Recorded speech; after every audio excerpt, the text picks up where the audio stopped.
products grown in Georgia are all around us, with a geographic range stretching from the coastal plains to the Appalachian Mountains. Georgia boasts an agricultural diversity second to none. The following profile is one of Georgia's products that proudly calls itself Georgia grown. Vegetables in the greens category, like kale and collard greens, have been farmed worldwide for over 2,000 years.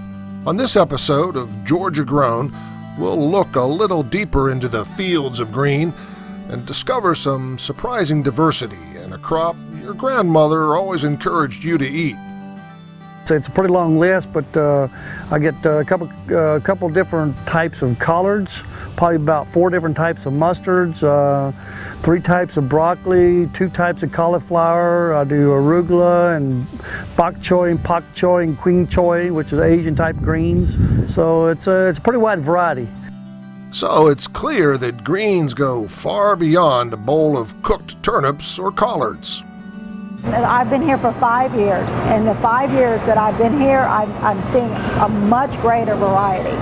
It used to be that basically what you saw here was collard greens, and that's all that was here. And now we're seeing a lot more different types of lettuces, as well as the kale, and different varieties of lettuce as well, in addition to the collard greens.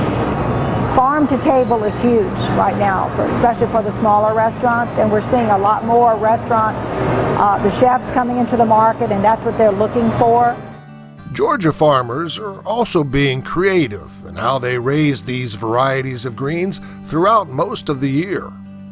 So I grow a number of vegetables outside, but I also have what you call, I don't put all my eggs in one basket, I put the same varieties inside what we call high tunnels.